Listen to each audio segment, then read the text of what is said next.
Bueno, Cristóbal, nuevamente estamos acá, continuando con la cartografía antropológica del ser humano, retomando al sujeto universal. Ujú. Sí. Feliz nuevamente de estar acá contigo conversando. Quisiera partir retomando un epígrafe que tú citas de Schelling justamente, sus lecciones de Erlangen, ¿cierto? Como punto de partida para que nos cuentes y nos expliques qué quiere decir Schelling cuando dice esto. Dice, y cito acá tu trabajo, digamos, la sabiduría no está en nada singular, ella no descansa en la tierra de los vivientes, porque ella no se queda en absoluto, ella atraviesa todo, como el viento del que escuchamos su silbar, pero nadie puede decir dónde está su estancia. Schelling, ¿no? A mí Schelling siempre me conmueve, ¿no es cierto? Es como de esos pensadores, digamos, ¿no es cierto?, con una sensibilidad, ¿no? No, realmente es como Pascal, ¿no? Pascal tiene también un poco esa cosa, ¿no? ¿Cierto? Que te entra por el lado del pensamiento, pero también de la sensibilidad, ¿no? ¿Cierto? Y Schelling tiene eso, ¿no? Entonces, lo que hay en esa cita, digamos, ¿no es cierto?, es, bueno, lo que ya viene de Parménides, o sea, lo mismo es pensar y ser. Porque tú, o sea, la sabiduría está en todo, o sea, la tarea, claro, de lo que es el amor a la sabiduría, por decirlo así, que es la filosofía, bueno, sumérgete en el ser, escucha el ser, o sea, algo que también es muy heideggeriano, ¿no? En fin, bueno. Entonces, bueno, es eso, ¿no? Pero eso mismo, en Schelling, digamos, ¿no es cierto?, marca un contrapunto que es muy interesante con Hegel, digamos, ¿no? Porque, por decirlo así, digamos, ¿cierto?, si en lo que es el sujeto universal encuentra una cúspide, digamos, ¿no es cierto?, en Hegel, la razón o espíritu universal, digamos, ¿no es cierto?, ¿no? ¿Ya? Con Schelling, digamos, no sé, yo diría hay un paso más allá o un paso más acá, como quiera verlo, ¿no? ¿Ah? Te fijas tú que es el Ungrund, ¿no? El abismo, hay un abismo del ser, hay un abismo de Dios, digamos, ¿no es cierto? ¿Ah? Hegel, por decirlo así, dentro de lo que sería una teología afirmativa, ¿no es cierto? Y Schelling más bien de lo que sería una teología negativa. Entonces, vaya, hay una diferencia bastante grande en el interior del idealismo alemán. O sea, estos tres, te fijas tú, Fichte, Hegel, Schelling, digamos, ¿no? Claro, uno podría decir, la diferencia entre Fichte y Hegel radica en que, digamos, en Fichte, digamos, ¿no es cierto?, el sujeto universal, en buenas cuentas es el yo. ¿Ah? Pero un yo que está en función del no yo, y el no yo sería todo lo que es naturaleza y sociedad como algo que el yo tiene todavía que moralizar, digamos. ¿Ah? O sea, es como un reconocimiento por negación. Claro. Ahora, es cierto que igual como que antecede, hay un a priori, igual hay un apriorismo fichtiano, como hay un apriorismo kantiano, ¿es cierto? Que es el orden moral, digamos, ¿no? Dios como el orden moral, y por eso la acusación de ateísmo que recayó sobre él y lo demás, ¿no? Pero ese es como un yo expansivo, o sea, ese es como el yo de la filosofía, más que el yo cartesiano, el yo fichtiano. ¿Ves tú? Y si ese yo cartesiano fue fundador de la modernidad, y este mismo yo ahora, es como que hubiera habido una bomba atómica, ¿no? ¿Cierto? Porque ahí se abre al sujeto universal. Pero en Hegel, digamos, ¿no?, definitivamente, es por decirlo así, la afirmación del espíritu universal, espíritu, razón universal, o sea, en buenas cuentas viene a ser como el logos, el logos que viene de los griegos, pero ahora pensado, o sea, como que todo es un resultado desde ahí. Todo es resultado, nosotros, tú, todo lo que hay es resultado de eso. Entonces, te fijas tú, hay como una posición más metafísica, por decirlo así. Y entonces, dentro de eso que ya es lo metafísico, digamos, ahora viene la diferencia con Schelling, digamos, ¿no? Es que esa metafísica ha sido una metafísica del fundamento, el logos como fundamento, y todo eso obliga también a una lectura de Leibniz, y etcétera. Pero aquí, ¿cierto?, viene el no fundamento, ¿no? O sea, que ese fundamento es sin fundamento. O sea, lo que anticipa Heidegger en buenas cuentas, ¿no? Pero que lo está anticipando claramente Schelling, digamos, ¿no?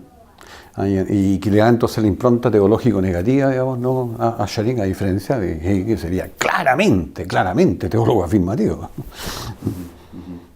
¿Cierto? O sea, vaya, o sea, en Hegel el pensamiento de Dios, o sea, yo no he encontrado, digamos, no, pero ni por la historia de la filosofía ni por la historia de la teología, nada más extremo, digamos, ¿no?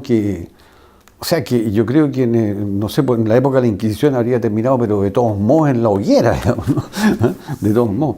¿Ya? Y es que él concibe, digamos, ¿no es cierto?, la razón, ¿no?, con un alcance tal, digamos, ¿no? O sea, rompiendo con todo lo que venía desde Kant, digamos, ¿no?, que intentó ponerle cotos a aquello, digamos, ¿no?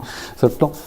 Que, digamos, Dios se deja conocer íntegramente por la razón, está en la fenomenología del espíritu. Dios se deja conocer íntegramente por la razón en Hegel. ¿Eh? O sea, vaya que teólogo afirmativo ese ya un teórico afirmativo que es hereje. ¿Eh? Ahí estás pensando en la noción misma de espíritu, ¿no? Claro, como que no se está respetando incluso el misterio. Uno lo podría ver así, ¿no? Claro, el espíritu, razón universal es Dios para Hegel. O sea, en Hegel la verdad es que la filosofía, como lo ha destacado muy bien Weishebel, ¿no?, en El Dios de los filósofos, ¿no?, ¿es cierto?, es Gottesdienst, es servicio a Dios. Bueno, dicho expresamente por Hegel. O sea, la filosofía es Gottesdienst, es servicio a Dios. O sea, pero que es una puerta que se abre con Descartes, como decíamos en otra conversación, ¿cierto?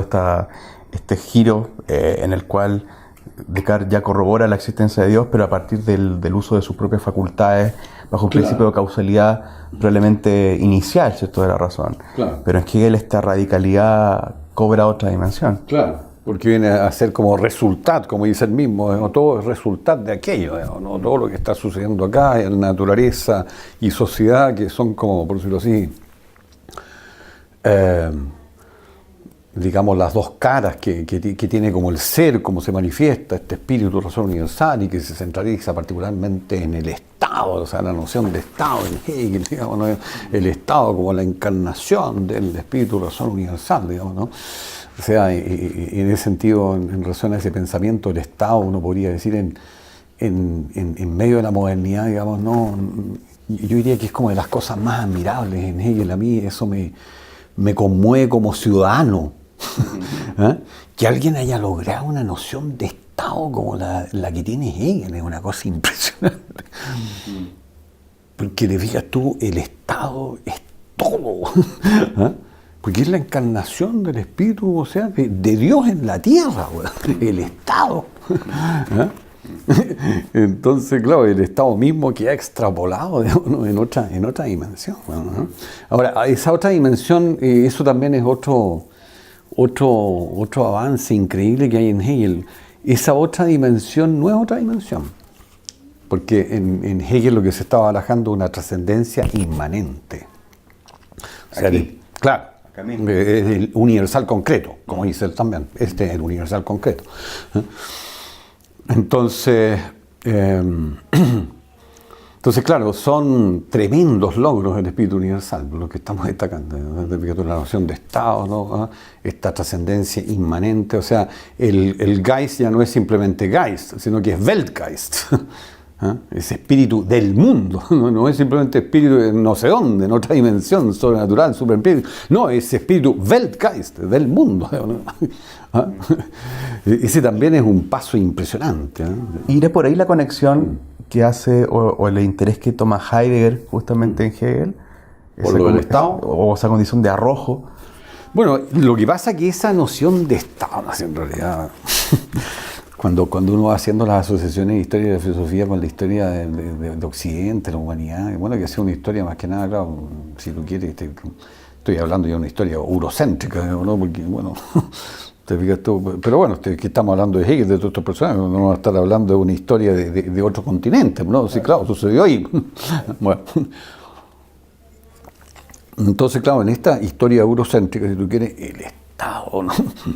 Como aparece aquí en este momento, en plena modernidad, digamos, ¿no? Y como eso nos va a marcar, te fijas tú, ¿no?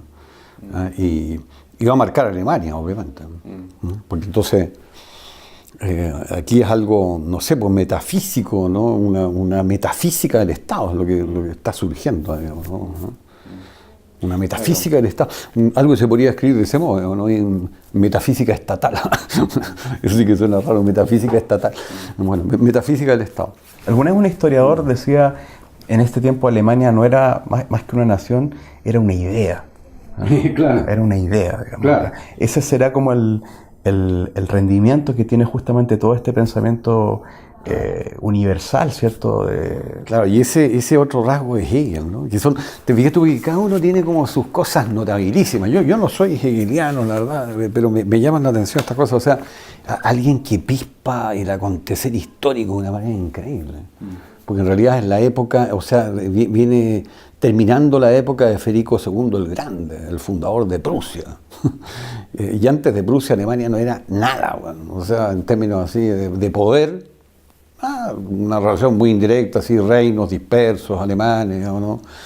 En lo que era la historia, no sé, pues, de Occidente y cómo se estaba llevando adelante, digamos, ¿no? Entonces, las otras potencias eran las que ya entraban, pero aquí entra una nueva potencia, Prusia. Entonces, Hegel pispa eso. Ahora, lo que es impresionante en ese sentido, que a mí, francamente, me cuesta mucho entender, digamos, por supuesto.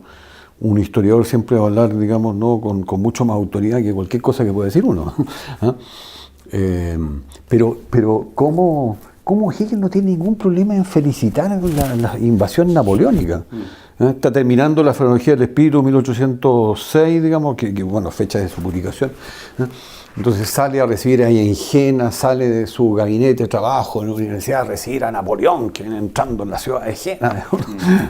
Y después acto seguía más o menos como, qué sé yo, un par de horas más tarde tiene que agarrar todos los bártulos, digamos, ¿no? de su gabinete ahí en la universidad y de su casa y salir arrancando. Es muy loco.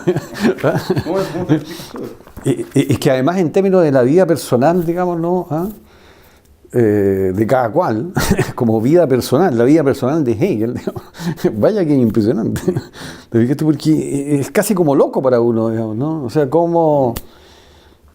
Pero porque por supuesto que eso no lo hizo cambiar sus ideas, me imagino. O sea, que lo hubiera afectado después en forma tan personal, digamos, ¿no? De tener mismo que salir arrancando como cualquier alemán, digamos, ¿no? Claro. Porque te fijas tú, lo que suele suceder con estas invasiones, digamos, ¿no? Estos ataques y demás, digamos, ¿no? ¿Cierto? En Napoleón que va extendiendo su imperio, entrando cada vez más en los territorios alemanes hasta llegar a Berlín y Berlín va a estar a punto de capitular y va a ser únicamente por la intervención de, ¿cómo se llama?, la que aman tanto los berlineses, digamos, ¿no? Vaya, aquí hay un nombre importantísimo que se me escapa en este momento, digamos, pero la Marie-Louise, ¿no? Entonces, por la intercesión de ella, que por favor, digamos, no, o sea, Berlín lo deje fuera, y lo logra, y Berlín conserva entonces, debido a la intervención de la reina, una relativa independencia, ¿no? O sea, todo eso es lo que va a suceder ahí a continuación.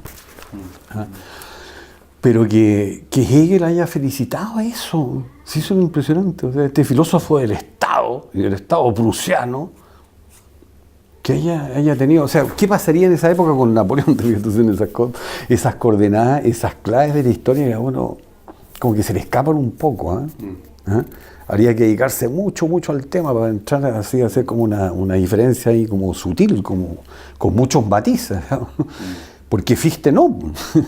Fichte llegó hasta formar un grupo paramilitar, una cosa así, digamos, ¿no? O sea, era tal su patriotismo. Pronuncia los discursos a la nación alemana, que no eran unos discursos, digamos, ¿no?, que fueran auspiciados por la universidad, no eran de la municipalidad de Berlín.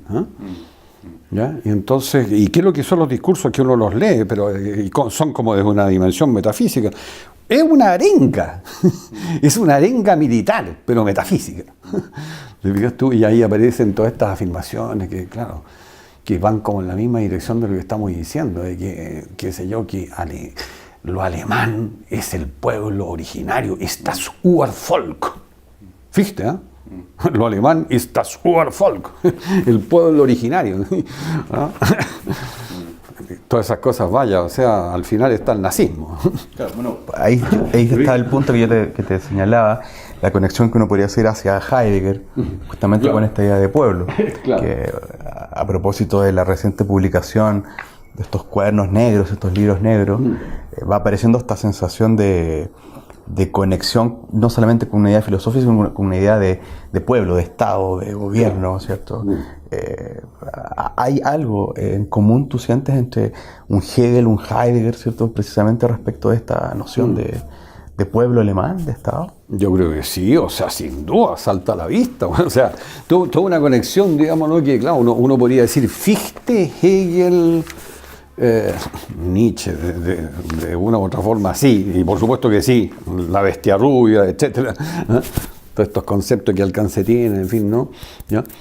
Y Heidegger, bueno, y al final igual está el nazismo, pero el nazismo viene a ser, ¿cómo decirlo, digamos, ¿no? Como la basura. O sea, todo esto que podía ser algo grande, digamos, ¿no? Al final es la basura. Que podría haber sido un gran ideal, que te fijas tú. Pero claro, o sea, imagínate, o sea, traducir ese ideal así como lo hizo este señor, digamos, a eso. Cuestión que ciertamente no le pasó a Jaspers, por ejemplo. Claro. Por el contrario. No, claro, lo de Jaspers es como heroico, ¿no? Ahí quedarse en su ciudad natal escribiendo von der Wahrheit de 11 años, con la venia leyenda, digamos, no prohibida, sin derecho a enseñar, sin derecho a publicar, ¿no? ¿Cierto? Entre 1934 y 1945, ¿no? Que venia leyenda y prohibición de publicar, digamos, ¿no? Un agente de la Gestapo instalada en su casa que controla todos sus movimientos. y por eso que se tiene que agenciar de Ciancali, que es una forma de cianuro, digamos, ¿no es cierto? Eso me lo contaba a mí este profesor de Heidegger, digamos, ¿no es cierto? O sea, alumno de Heidegger, digamos, un seguidor de él. Él quiere hacer la entrevista al Richard Wieser, que yo tengo una relación muy cercana con él ahí en la Johannes Gutenberg Universität, la de Maguncia, Mainz.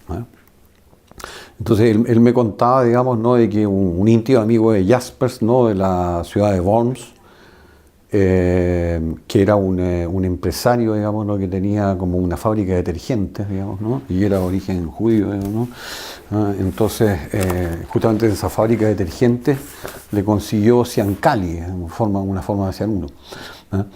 Y entonces, de repente pasáis por la Plöckstraße, donde vivía en ese tiempo Jaspers, allá al lado de la Universidad de Heidelberg, donde era profesor, ¿cierto? Entonces, un vendedor, digamos, ¿no? Y que lo recibe, digamos, ¿no? Gertrude, que es su esposa, digamos, ¿no? Que, el típico vendedor impertinente, vamos a decirlo así, el que toca las puertas y te quiere vender la pomada, cualquier cosa, en este caso detergente.